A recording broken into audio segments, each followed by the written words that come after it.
Welcome to the Spurs News Podcast, your home for all things Tottenham Hotspur. Now, here are your hosts. Hello everybody and welcome to a new episode of the Spurs News Podcast. I am Sam. It's not a solo show. I'm not on my own. I do have someone I'm going to introduce in a moment, but I want to open the show by just saying Matt's not going to be with us for a little while. Matt has had changing work circumstances, which means timing wise he just doesn't have the time to record currently and also go to games, etc. And obviously the guy's going to prioritise going to games, which I can't really blame him. So joining me on a full-time basis for the foreseeable future, it's the new co-host of the Spurs News Podcast, but Matt will return, don't worry. But Step-In Stephan, the super snub, you're here, you've arrived. I am. Contract negotiations with my agents and everything went well, and I am here. Yeah, I sent you a bag of Haribo. Shut up, man. It worked though. They were the little jelly baby ones. It was good. It did work. See, if only I was in charge of signings for Tottenham Hotspur, right? Oh, we would have deals done. They would be early in the windows. Because I know what to do. I know how to get a deal done. Oh, I don't know if I've got time. Here's a bag of Haribo jelly babies. Oh, go on then. Yeah, go on then. Mate, it worked for you, and you know what a superstar you are, Amazon boy. Well, you know. I still can't go over that. It still pisses me off. I still don't understand how it happened. I was on like 2 podcasts the entire season. Well, I think what happened was they basically listened to a show, and they went, oh, okay, this is a Tottenham Hotspur show. We can't have the one that sounds like a farmer shagged a pirate and had a baby. So we need the one that sounds like he could actually be from, London, innit? And with Matt not on that particular show, you were there, and I still can't go over it. Like, me and Matt were so excited. Like, oh, they're going to use a line from the podcast. Oh, it's going to be amazing. We told all our friends, all our family. I believe that podcast was actually the one that you had off, and it was me and Matt that did it. Yeah, because it was a proper lastminute.com thing. And that's why I jumped honestly, I don't remember because I was so hurt and savagely destroyed that my voice wasn't on it. I just turned the show off and that was it. I've never watched it again. It was like the Tim Sherwood days. He just suppressed the memory. It didn't happen. Yeah, that whole Tim Sherwood. Do you know that cockwomble? Speaking of Tim Sherwood, I read an article by him yesterday, again, trying to take credit for Harry Kane. Now, talk about revisionist history. Like, this guy was a coach of, in the academy and stuff at Tottenham. Yeah. And then somehow, I'm guessing, sucked his way to being the director of football or some sort of role there is behind the scenes. And to listen to him do this revisionist, all of these managers didn't rate him, I rated him. I'm the one who kept him at Spurs. Like, mate, my overriding memory of you with that academy team is basically berating them for not being men enough. Yeah. And, shouting at them, just digging people out. I remember him, my favourite Sherwoodism, keeping in mind, I remember him playing, he was the definition of a defensive midfielder. Yep. He once said that the worst thing to happen to English football was Claude Makelele, because now midfielders don't have a complete game. They think they can just be defensive or just be offensive. Which is what he was. He literally was. He was a piece of shit. My favourite memory of him was going to one of those games where he infamously sat in the stands to get a better view. The away fans singing "Where is your manager?" and pretty much the whole of White Hart Lane going, "We ain't got a fucking clue." Yeah. It was amazing. That was my highlight of his entire tenure. Yeah. So awful. What a start to a podcast. Hey guys, I'm back. What a start. Yeah. What an absolute... This is... I'm just going to say this right now. This is kind of thrown together today. I will try and get us a little bit more kind of in sync for next week. But basically, I had the conversation with Matt yesterday. So I had to call you, sort of say, hey buddy. And then I had to enter the very strenuous negotiations with your agent, aka wife and newborn. Yeah. And finally we got the deal done. We found a time that we could do, and so it's now just all over the place. So I will say 2:30 in the morning, but it's fine. We're doing it. Yeah, yeah. We are very drunk right now. No, so basically the show's got no bells and whistles this week. There's an intro theme. There's an outro theme. That's it, because I'm using like a ye olde laptop, a ye olde setup. This is purely, holy crap, we need to put a show out. It's me and Stefan. Let's go. Let's do this. So we've put Tim Sherwood to rights. I feel better about that. Who's next? AVB? I know you like him. Something about that guy. I don't know what it was. Because like, my brother is a devout Tottenham fan, and the reason why I'm a Spurs fan. So we have a love-hate relationship over that. But my brother loved him. Like, he went to a few games and he was just like, oh, the guy's so passionate. He's like so into it. Like me, I was a little bit kind of stepped back at that point because of the whole everything that was going on at the club. Yeah. And I kind of, like, my overriding memory of AVB is we had this really great season. But that really great season, the whole tactic, the whole kind of game plan was give it to Bale. Yep. Because I love AVB, but I think that was my reasoning for it. He, in that season, Gareth Bale, right, was probably, for me, and in reality in the world, he was actually the best player. You know, Ronaldo and Messi, everyone's like, oh, da, da, da, da. They were both in Spain and basically walking through defences. In England, it is a different game. And I'm not saying Spanish football isn't as good as English football. Please don't mistake that. But there is an element of the players are that little bit more protected in Spain because they want that kind of... They want to see goals. They want to see the skill. In England, we kind of want to see a guy get his leg broke. You know, we kind of want to see the guy...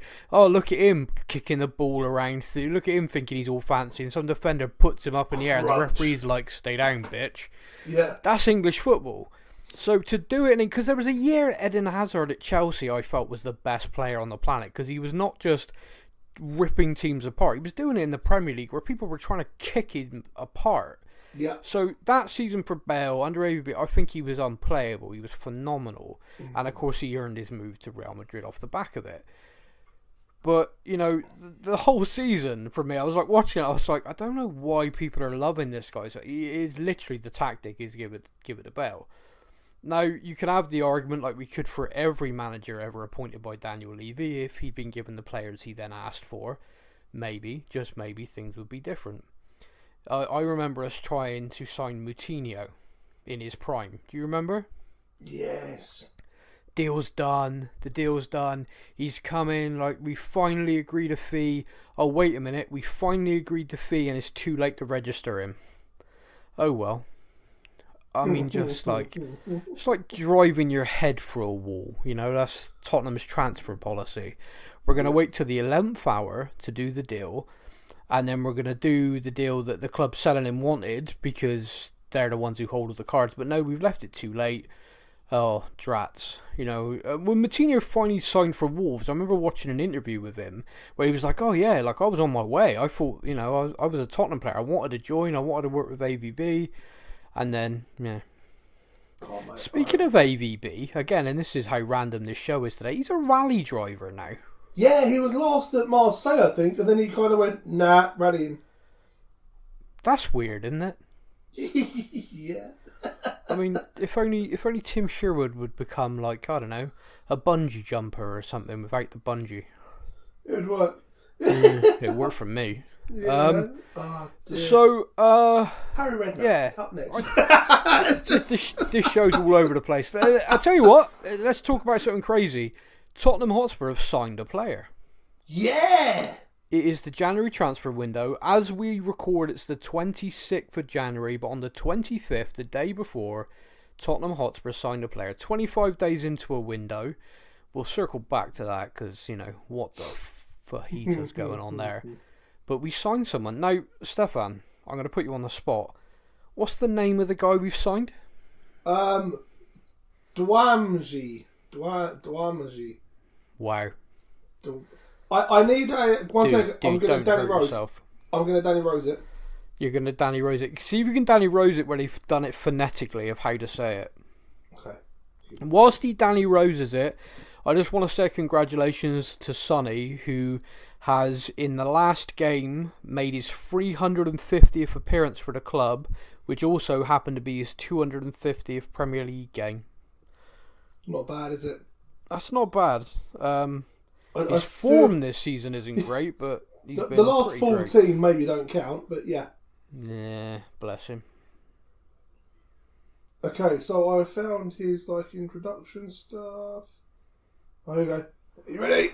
Let's have a look. Always. Born ready, mate. Let's put that back. Very excited to be here. Here we go. Oh, wait, here we go. Ready? Hi guys, Honor Danjuma here. Very excited to be here. Can't wait to see Danjuma. Yeah, what he said. Anyway, I believe it's guy. pronounced Bergwijn 2.0. Ah, see, you beat me to it. So you messaged me when this signing went through, because I do the updates on the Facebook page, right? Typically, I'm kind of, when I know something's imminent, I'm very fortunate to be around certain people who are very much in the know with the club, journalists, etc. And so, although they can't tell me with any certainty, I do get a very good degree of, yeah, it is done, it's just waiting for the announcement. So I then start to, I line something up, I line the image and everything up, and then I'm waiting for it to be confirmed to hit post. Yep. So I work full time, obviously, and I lined up this image, I wrote the post out, and it was just sat there, and I'm just kind of refreshing the Twitter feed of the club, just kind of come on, announce it. I get a phone call, a work call, and I'm on the phone for about 45 minutes. During that 45 minutes, they announce it. They literally announced it 1 minute into my phone call, and I've missed it. So I'm alerted to it when I check my phone. I see a message from you saying, Bergwijn Light is signed then. Yeah. And I was kind of oh, balls. So let's kind of dive into that then, because I think it's a discussion I've seen a few fans have, so I think we should as well. This guy basically, for me anyway, replaces Bergwijn in the squad. Bergwijn is a player I think all of us really liked. His impact off the bench against Leicester alone made him kind of cult hero-y last debut season. Goal against Man City and yeah. The celebration, face. I still can't do it. No, I can do that one. I could never do that stupid Delhi one. Oh, that was easy. I can do the Delhi, but I can't do the third one. Yeah. No, I'm sat here on a podcast doing it you can't see this, but I'm doing the double Delhi. I could not do that for love nor money. I saw Pochettino do it, and I was I'm young and I can't do it, or younger. The thing that I kind of, it's a weird one, and I'll tell you for why. Antonio Conte last season made it quite clear he didn't want Bergwijn to go. He liked him, rated him, wanted him in the squad. Yep. But at the same time, he respected the fact the player was I want to go to the World Cup. I'm not playing. Son is in the form of his life. Harry's in the form of his life. I am not breaking into this team right now. Yeah. I need to go. Please sell me. And we did. And we got good money for him and etc. Everyone's happy he's playing. He said really good things about the club after leaving. Just, players were ahead of him that he couldn't get past. So there's two parts of this I want to talk to you about. The first part, the guy we've signed now, the kind of we've just, got a lesser Bergwijn and after selling Bergwijn, how Tottenham of us. Yeah. What are your thoughts on that? Because I look at it and kind of think to myself, well, Bergwijn had to go because he wanted to go. You can force people to stay, but I never think it's a good idea because they're never going to be as motivated. Yeah. And obviously you wanted to play at the World Cup, and it's kind of good that we didn't do that. But this guy coming in, for me, he's actually coming in and is probably going to take the place in our kind of setup of Brian Gill. Or Hill, I think it's pronounced. Mm-hmm. What are your thoughts on that? Because I'm a little bit torn, but at the same time, the guy's a bit of an unknown to me.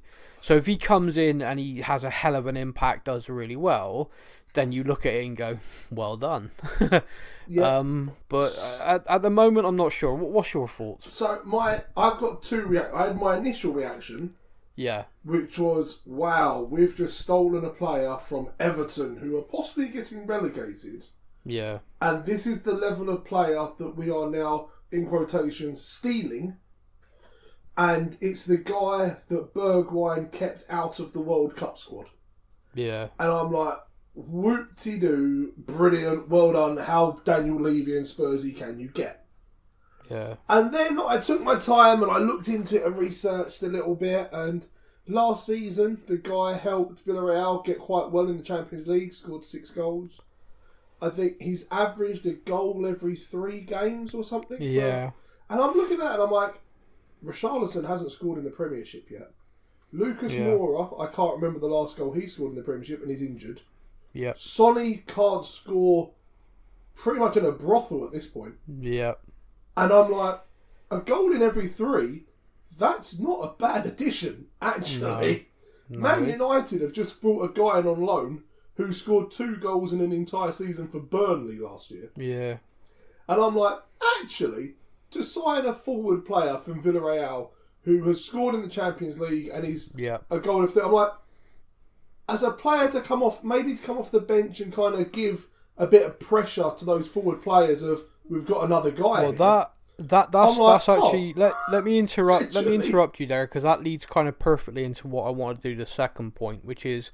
Last season, I think we saw Sonny's best season for us in terms of Premier League goal return, definitely. I mean, he won the Golden Boot. But some games last season, he was unplayable. You know, he was just phenomenal. And it was one of those times where, a bit like with the Bale season, really, when he cut in on his foot, you knew it was going to curl in the corner. Yeah. He was hitting everything so sweetly. And confidence, it was phenomenal. Now, this season, you couldn't get a more stark contrast, and me and you have talked on this. Me and Matt have done it on the podcast, but me and you, this is almost like a weekly conversation for me and you, which is, I think every lineup that gets announced, every lineup, Son's starting. How? Why? What has happened to Son? Yeah.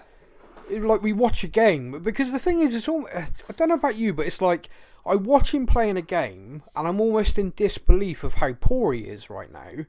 And then, like, we get to the next game, like, a few days later or, like, a week later, and, like, it's like my mind goes, it's Sonny, he'll be alright. You know, he's had a bad few games, but this one's going to be the one, you know, because it's Sonny. He's amazing. So, in this game, he's going to be amazing again. Yeah. And so me and you seem to have this same conversation, because when that game ends, and inevitably he's not been this season, for whatever reason... I mean, me and you have gone as far as alien abduction, you know, just like, what the hell's gone on? Perhaps he has a twin. This has reminded me, actually, I read something this morning that I didn't know, and I do wonder. Apparently, this isn't quite as far-fetched as alien probing. No, okay.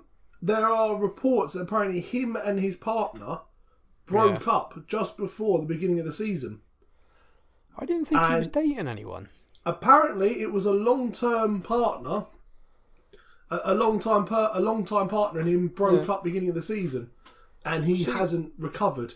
Now, I always thought. Sorry, just to interrupt. I always thought, because in interviews he said football first, you know, family after, because his dad's like a scary dude. Yeah. And I watched that documentary of him on Amazon, and.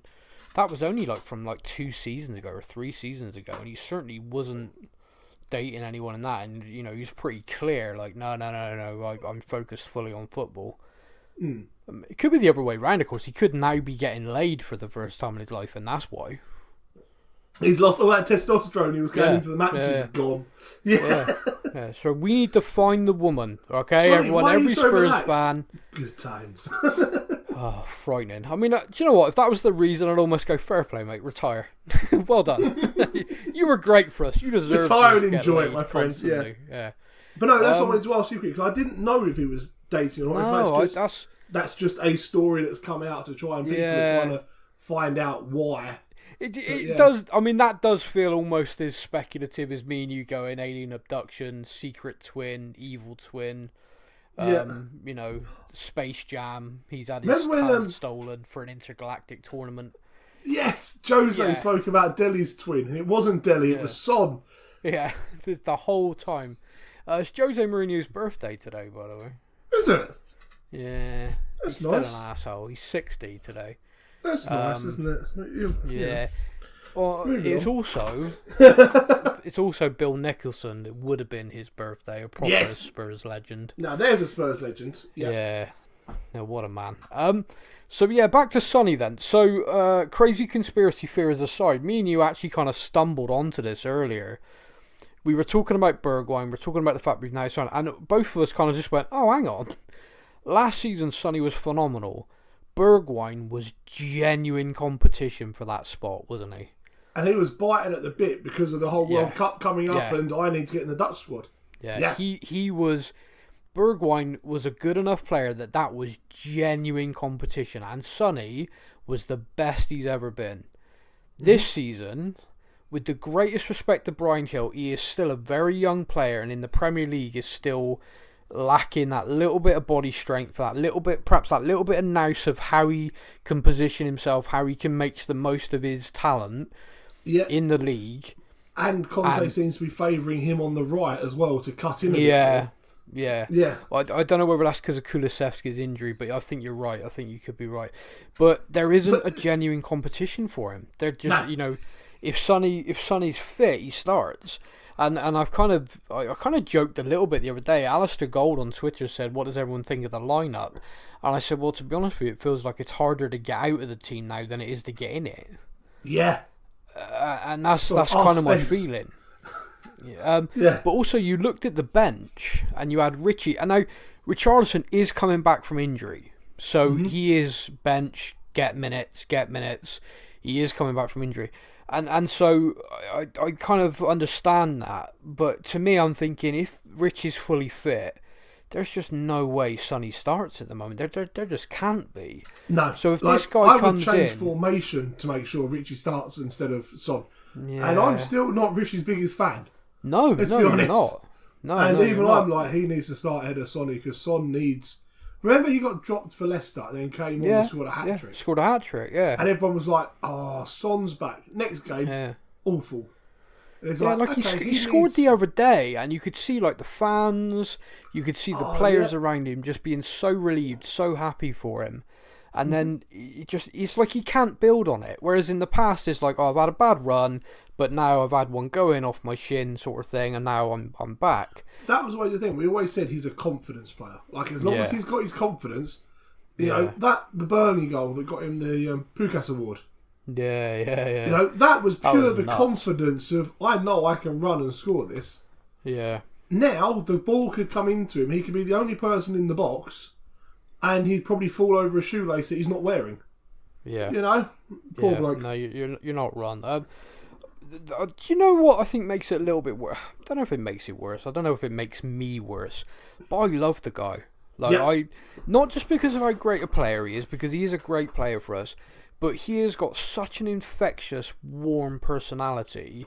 I genuinely love the guy. I'm so proud that he represents our club. I am so delighted he plays for us. He's the sort of player, if he played for someone else, I'd begrudgingly love him, you know?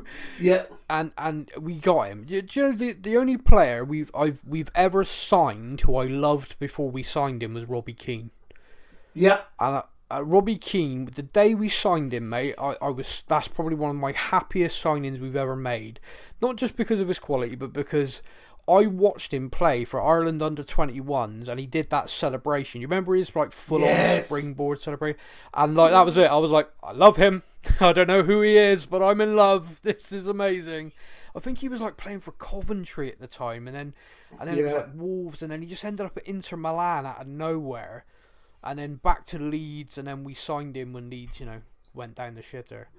And my favourite thing, one of my favourite things about Robbie Keane, I've always dreamed to play for this club. It's a dream come true. Yeah. Always dreamed to play for this club. Next one. Yeah. I've always dreamed to play for every club. I loved it. There is an element of fun to that though, because Tottenham social media at one point went through a phase of whoever we signed needed to find some story or some connection. I think they stopped doing that when we, the fans, started taking the piss horrifically. We'd sign some Georgian international, and we'd be like, oh yeah, here he is, Dimitri Popescu, who used to sit awake at night dreaming of playing at White Hart Lane, Absolute nonsense. Did it really? Absolute nonsense. But yeah, did he fuck? But it was funny, and it made me laugh for a good few years. Yeah.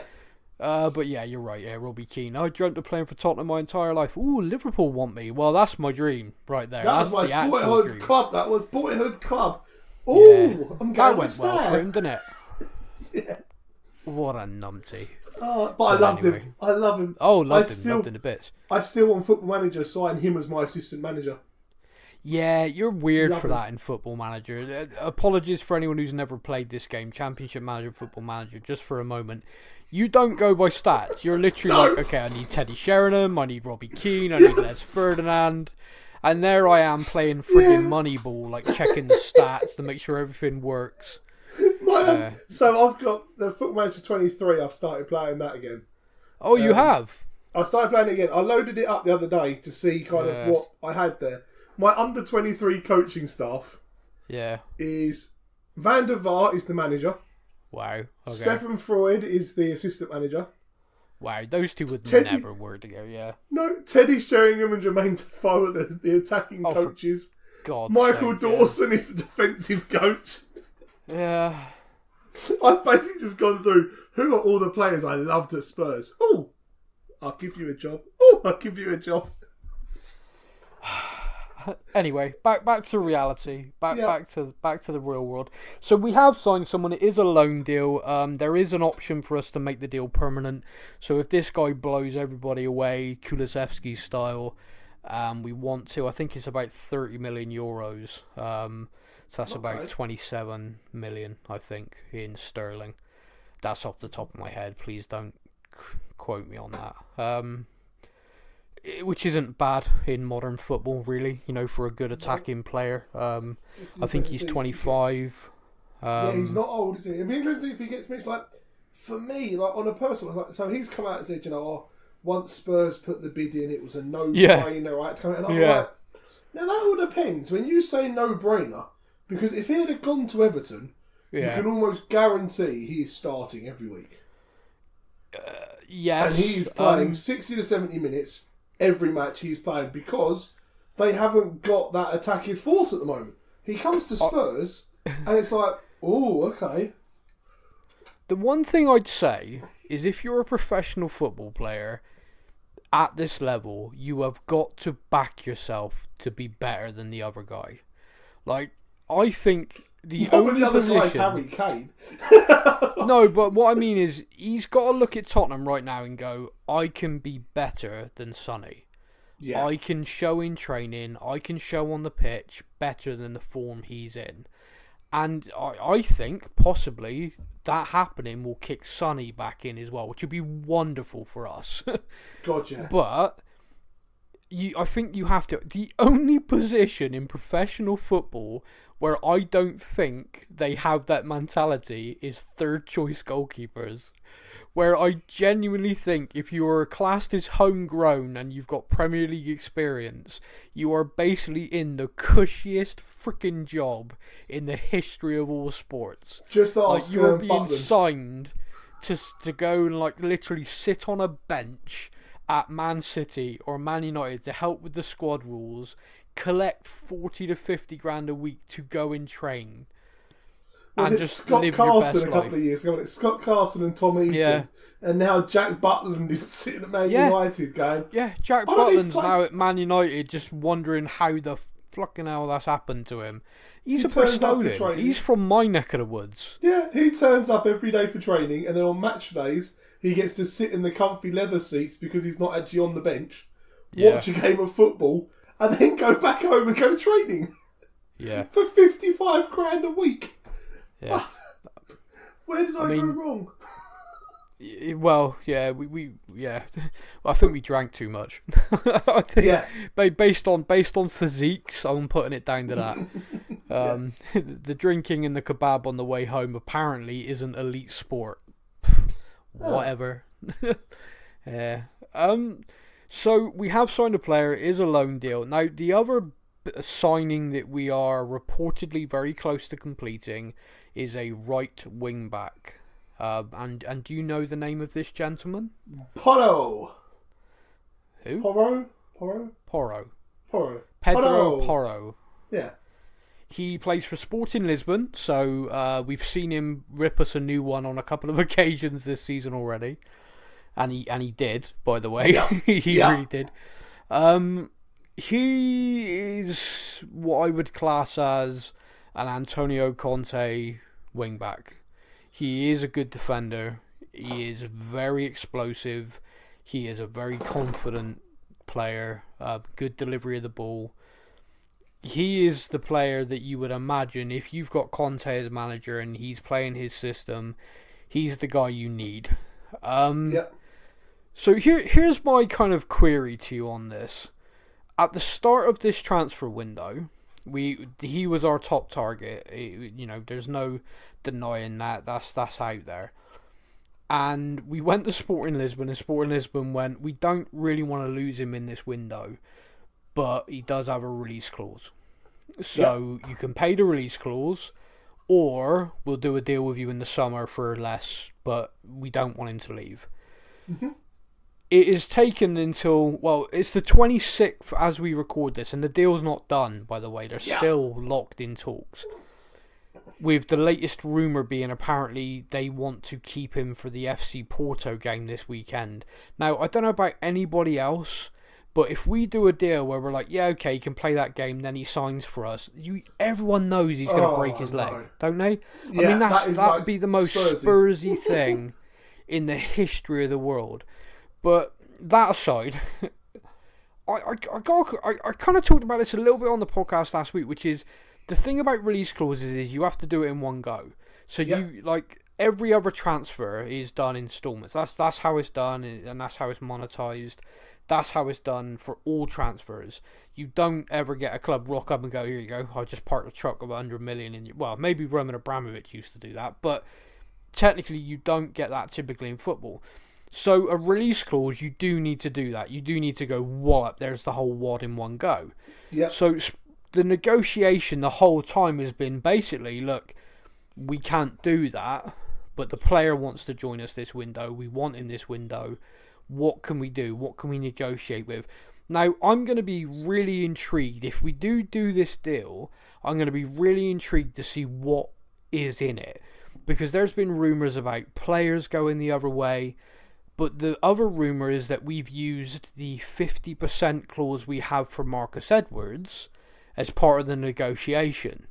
Basically, like, we will wipe that if, you're willing to do this deal now, etc., etc. So, when and if this deal gets done, I'm going to find it really intriguing to see what it was. There is a report today that we've actually reached an agreement for us to do basically the release clause. Way! Now, if that is the case... 26 days. Yeah. It can't be. It's got to be that we've done a deal for the same money, but in installment. I'm just kind of like... It eats me. Now, the player is apparently really pushed, and the player was left on the bench for the last game because he is pushing to leave. Yep. So the player wants us, we want him, so Sporting Lisbon. But I'll tell you the story that I found really fascinating. Have you seen who Sporting Lisbon are trying to sign to replace him? No. Tariq Lamptey from Brighton. Oh, so there's a player I loved. But he's gone, since his injury... He is not the same player. He doesn't have the same dynamism, and his defending, he's like concentrations all over the place. That kid was a 60 to 80 million pound player 2 seasons ago. Now, it looks like he's going to go on loan to Sporting Lisbon for the rest of the season. It's crazy, isn't it? It is crazy. I mean, it's not quite the Dele Alli fall off, but still, it's kind of crazy. No. So you said about Marcus Edwards. Yeah. I still want him back. I still haven't watched him play against us, and I'm like... Yeah.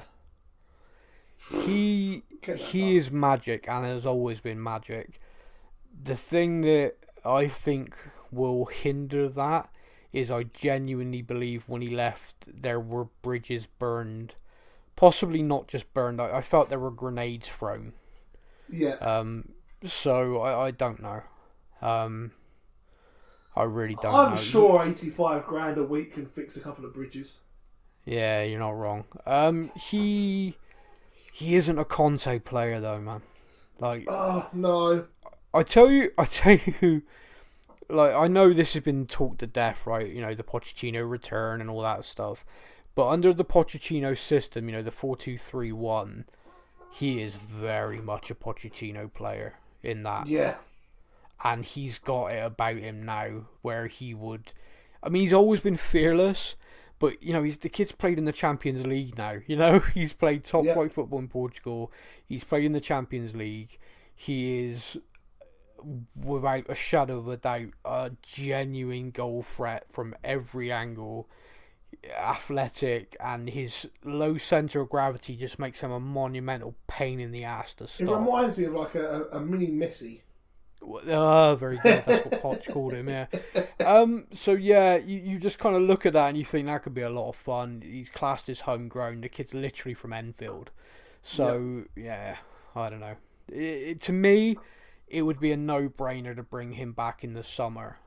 Because Lucas Moura's leaving. Let's say this guy's loan ends, we don't sign him, and you bring Edwards in to fill that role, then you're replacing foreign players with a homegrown player who is a genuine starter for the first 11. But of course, it all depends who's in charge. Very true. So moving on from that to Fabio Paratici for a moment. Ooh, yeah. Paratici is banned from all footballing activities in Italy, having been found guilty of false accounting with Juventus. Juventus are lodging an appeal, so that's kind of slowing that down a little bit, and possibly why Tottenham aren't, you know, firing him or making any announcements right now. Also, the whole appeal thing makes me laugh. Yeah, like, there's so much, like, the entire board of directors at Juventus all quit and walked away when they found out they were being investigated. Now that alone sent some alarm bells ringing, surely. Well, like, I'm not saying we're guilty, but we're all quitting. Bye. Yeah, to be honest with you, this is a kind of scratch the surface, you need to be a bit careful thing, because Italian football is corrupt and has been for a long time. And Italian football is finally, after a long time, got itself back on the map. You've got some very good sides in Italy again now, not just Juventus. Both Milan sides are decent. Roma, Napoli, they've got some good players. Napoli are winning the league clubs at the moment, yeah. Exactly. So you've got a real league developing there again for the first time probably since the 90s. Juventus have been caught. I fear if they scratch the surface with all of the clubs, they're going to find they all did the same thing. Because a lot of these transfers and inter deals that were like loans and then transfer fees and stuff were between Italian clubs. You know, the QT Romero deal. Atalanta to Juventus, whatever it was. Yeah, he was Bologna to Juventus, loaned to Atalanta. Atalanta had an option to sign him, which they executed on the day they sold him to us. So they literally took their option and then sold him to us for a profit in one day. Yeah. Yeah. Juventus got paid more than they should have done for him. Atlanta got paid even more than that. And Tottenham have got a player who, it's like, okay. Yeah, and it was all, and Paratici did the whole thing. Yeah, so look, I'll tell you one thing I saw which is kind of interesting. There's this rumour flying around that Romero, Kulusevski and Bentancur could end up seeing themselves banned because of all of this. That's actually a nonsense. All of the investigations of the clubs, the players, there's a thing about the players' false accounting where they said during COVID they were taking less money when they weren't. Again, that's not on the players, that's down to the clubs. If the clubs have reported that and it's not true, that's on the club, not the individual players. So all of these accounts that are sharing this story from some Buckeye journalist, it has been shot down by a lot of people who are far smarter than me. So if you've seen that and you were wondering about it, you can ignore it. The other crazy ass rumour I keep seeing is that Kulusevski's going back to Juventus. He's not. Yes, it's technically a loan deal, and we've got to exercise the option in the summer, but why wouldn't we? You know, it's the idea that we don't exercise the option is ridiculous. So. Oh, you're one of our best players. No, please go back to the other club. Yeah, please go back to Juventus. No, you've only spoken about how much you love our club and how much you love being here, but no, it's fine. Go away. People are mental. Speaking of people being mental, we're going to move across to social media now. No jingles or anything, I'm afraid, but on the Good Ship Instagram, the Island Brother, I apologise, I love playing your theme, but I don't have it. There you go. Stefan brought the theme in. Yeah. Hey guys, it always does my head in when people comment about doing the obvious and act like it was some profound move. Did Conte and the team not play these last few games? Why was a meeting necessary to realise that the defence has been caca? Anyway, my question is this. Do you guys believe the Kane will sign rumours? I don't. Hope all is well and come on you Spurs. I mean, firstly, great point. Yeah, why was a team meeting needed to be held when surely just in training someone turned round after someone made a good tackle and went, "Fucking hell, can't you do that on a Saturday?" Bloody hell. Because I know I play for a veterans team and we have like training once a month, maybe, because we're all old and fattened. And in our veterans team, I know for a fact that if I've had a bad game in front of goal and then I score a goal in training, I get the crap ripped out of me in training for, can't do that on the weekend. You're telling me that in a professional way they're not ripping each other for not knowing how to defend a throw-in? Oh God, don't get me started on our defending. I am a bit... This is funny. From my Hugo, you put your gloves on. Remember them at the weekend, eh? Don't know. You know? Yeah, again. Surely those jokes are being made without a team meeting being needed. I don't know that they are at that level. I gotta be honest. But Fraser, do you know what those three white things are? What, the posts and crossbar? Yeah. Great. You can start in front of Hugo this week. You know what that thing is. Well done. Yeah. No. See, I don't see it. But the thing I'd say is, I kind of get it from the point of view like. I am not a big fan of meetings. Like I have that expression, meetings are where minutes are taken and hours are wasted. I've worked in amongst banking sectors and stuff like that where they basically hold a meeting to arrange next week's meeting. You know, it kind of does your head in, and you're kind of forced to go to them because if you don't, you're seen as some sort of think you're too good for our meeting, do you? Like, yes, actually, I'm busy. But the one thing I would say is there are times where it's productive.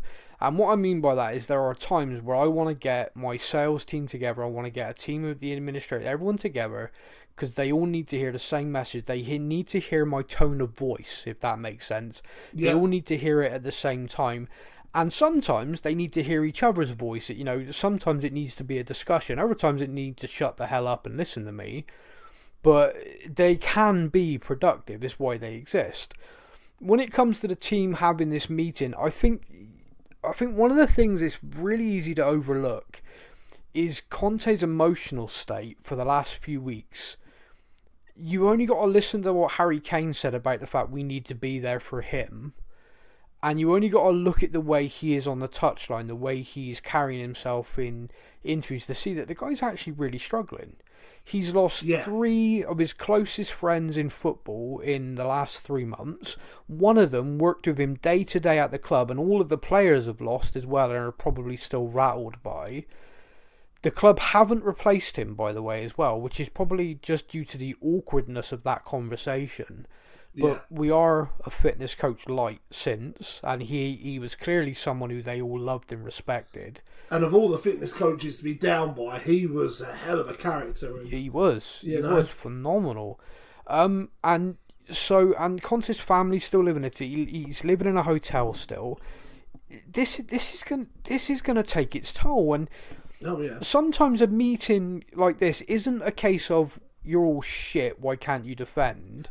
It's actually a kind of, come on guys, we're in this together, aren't we? Aren't we all, aren't we a team? Aren't we Tottenham? And just let everyone look around each other and go, yeah, we are, it doesn't need to be a shouting match. It doesn't need to be a gobbler shit. Conte said, he literally just said to the team, it's like, we've conceded 21 goals in our last 10 games. That's not us. What's going on, guys? And everyone's kind of looked at each other going, he's right. And he's like, back to basics. Yeah. This is a fresh start. What we're going to do is we're going to treat this as new season. This season 2.0. We've got halfway through and we're 5th. So we've got all of these games ahead of us. We've still got every chance of being in the top 4. We are still in the FA Cup, a competition we want to win. And we are still in the Champions League, a competition we want to push as far as we possibly can into. Mm-hmm. And so our season could still end up being a phenomenal success. So that kind of meeting, when the atmosphere around the club is so drab, see, the players are getting supported. You've got to look at the game against Fulham the other day. We won that game 1-0. We still didn't play great, but we won the game 1-0. Our fans, the away fans, were phenomenal. Start to finish, you could hear them. But the singing of support for the team was constantly interlaced with Levy out, Enoch out, because that's where the fan base is at the moment. Yep. All the players driving to Hotspur Way the other day would have had to have driven through the protest that was there. So all of them are acutely aware of the tension and the fan base and the anger and the feeling of, all of them. Remember when we watched that series on Amazon, the one you starred in? All the players are sat eating breakfast with Sky Sports News on a giant Spurs screen. Yeah, any Spurs fan knows the talking heads on that for weeks have been Conte's leaving, Harry Kane's going to Man United. Yep.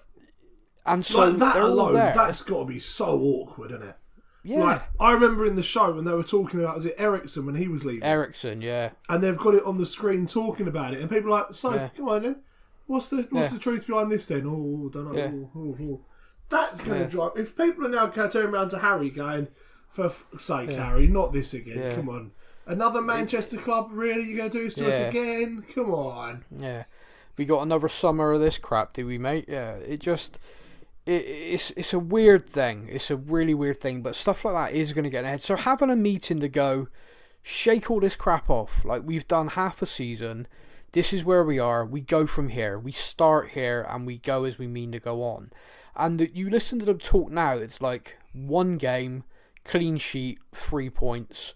Now we build on that. And that's kind of the mentality. And if they can do that, then we've got every opportunity to still finish this season as a success. Yeah. Because at the moment, we've not played well all year, really, but we are still 5th. And we were saying on that, we message each other far too much about Tottenham. Even when we say we're not talking about Tottenham because they've pissed us off, we still talk about Tottenham. Yeah.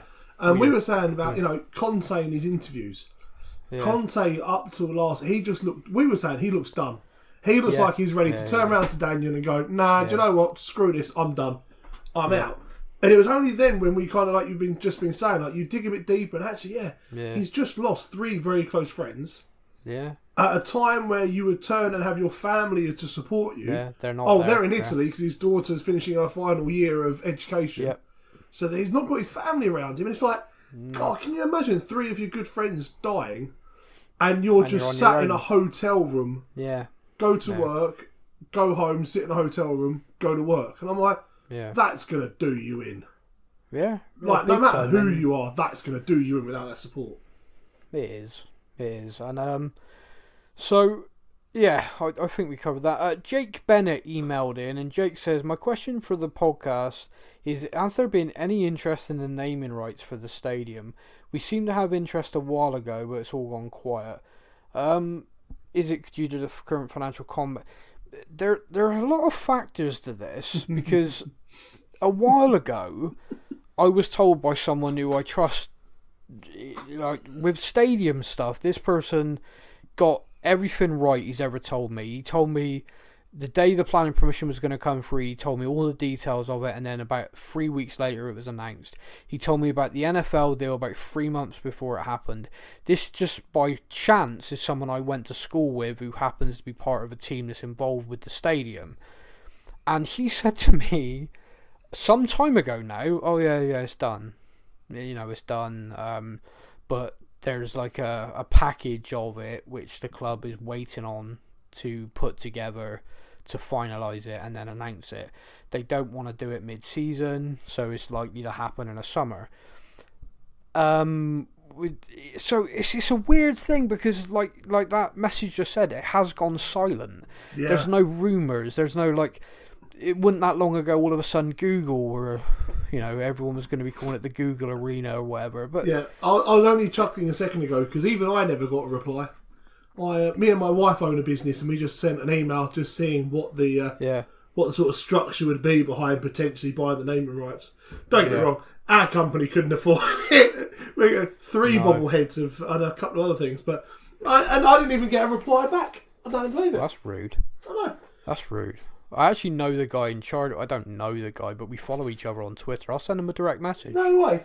Hey, jackass. Yeah, his name's Todd. He's an American guy. So, over on Facebook, Ricky Warsworth said, shall we set up a GoFundMe page so we can sign some players? Don't even joke about that, Ricky. Daniel Levy would genuinely rip the club to do that. 60,000 fans, you all put in a tenner each. We can afford the wages this month. Whey! I made a joke to you, didn't I, about doing a GoFundMe to start an AFC Tottenham? Yeah. If things go back to... I'm up for that. Matthew Fleming says, hope the two of you are well. I think he means Matt. I don't think he means you. He knows. Glad we got a podcast after a win. Yes, we did. We won 1-0. Now, Everton, Man United and Liverpool are all publicly up for sale. Will this make a potential Spurs sale more or less likely? It's a lot less likely, I'm afraid. Yeah. Man United and Liverpool, brand-wise, are that much bigger than us, and Everton's much more affordable than us. They've got someone buying Everton right now has the opportunity to rebuild that club. I think they're on the market for about 750 million. They've got the planning permission. Yeah. They've got the planning permission for the new stadium. The one thing I'd say is if I was looking at Everton right now, I'd sit back and take the chance on them going down. They go down, you could easily knock 250 million off that asking price. And you could walk in and, be the king that resurrects the great club back to the Premier League, new stadium, wallop all the emphasis in the world. However, that's just my thinking financially. I mean, as an Everton fan right now, I don't know how I'd be feeling. Liverpool, Man United. Man United apparently are very close. That deal's very close. They're basically waiting for the new tax year before they announce that. But apparently that's done. Someone's put in a hell of an offer for it. Is that Radcliffe? Is it him who's done it? I honestly don't know. The guy who I follow on Twitter for the financial stuff, he put out there that it looked like it was completely done because you can tell by the way the reporting on it's changed. Liverpool, I don't think there's anything happening at the moment. Sorry, apologies. That's my phone telling me to do something. So it's a weird one. But the thing is, Tottenham aren't for sale. Officially, but at the same time, someone comes along and says, right, what do you want for us, or what do you want? I don't think we wouldn't be sold, if that makes sense. Yeah. It's a weird one, like I said, but okay, let's go back to the next question. Who's next? Steve Alcock says, when are Enoch and Levy selling the club? Hopefully soon. Asked and answered, Steve. Grace Mabadi says, James Madison, ? No, I am Sam, but thank you for asking. I wish. Franklin Langat says, can we change Lloris, please? In the summer, that is a priority for the club. Can I ask what he'd like to change him to? I think he'd like to change him into Jan Oblak. That'd be nice. I'll take that. Yeah. And the last one is from someone called Peter's Conditions. That can't be your real name. That's got to be a business name or something, sure. Peter Conditions says Edwards deal or Tottenham's 50% sell-on clause on him. How are they going to utilise it? We kind of already mentioned that about Pedro Porro and whether that could be part of that, us giving it up. Yeah. Or, if that isn't included in it, I fully expect us to try and make a move in the summer. Because there are a few Premier League teams who are interested in him. And whether we move back in or take 50% of work. Because if you're selling an English homegrown qualified player to an English club and you're Sporting Lisbon and you've got to pay 50% of the fee away, you are going to demand a high fee. He ain't going anywhere cheap. Apart from possibly to us. Or apart from us, yeah. I mean, I think his release clause is 60 million euros. So he would cost us 30 million euros to sign him back. It's not bad, is it? And we're going to get 30 million euros from any club that tries to buy him. So, exactly, yeah. Not bad. Yeah, it's an interesting one. That signs the new guy. Yeah. It does, yeah. Okay, so that is all the questions. Thank you to everybody who sent one in. Apologies there's no fancy music or anything this week. It's, as I said, it's a bit of a scratch show. Me and Stefan have basically just waffled like crazy people. But it's been fun, I think. I hope you've all enjoyed it. See, this is my only problem with doing this podcast with you. Yeah. Is that I listen to this podcast myself. I don't listen to it when I'm on it because I know what happens. No. I've lost the podcast to listen to now. You have. But you get to live it. Isn't that fun? This is true.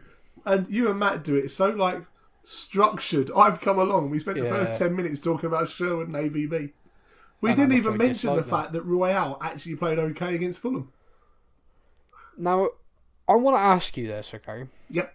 Did Emerson Royale have a good game against Fulham, or are our collective expectations of him so low now, the fact he didn't trip over his own feet, do a foul throw, fall over, did we all just go, yay, he was good?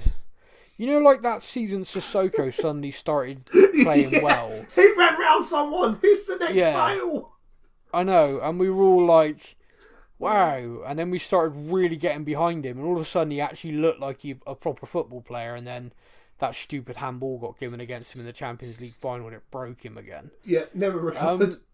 No, he didn't. He's been relegated 2 out of 3 seasons since then or something stupid. Yeah, that was a friggin' awful decision. But I kind of look at it and I'm like, he did alright, but he's still not the player he needs to be, or we need It's kind of like we've got to the stage of he has a semi-decent defensive performance and puts in a cross. Is now the same as us congratulating Hugo Lloris for not giving away an own goal. Like, it's what you expect a fullback to do, defend well and be an attacking threat. We shouldn't be praising him for making a tackle and putting a cross in. However, we all praise Hugo for not throwing a goal away against Fulham. So it's a very difficult time we live in right now. It's a weird, like you said, it's a strange time right now. But that is our show. We're going to call it there because otherwise me and him could ramble on for another hour, and I don't think anyone wants that. So next week there will be a structure, I promise. Maybe. I don't know. I can't guarantee that. We got the FA Cup coming up against Preston, and I've got to be honest with you, if we get knocked out of the Cup at Preston, I might just be so demoralised there might not be a show. Oh, God.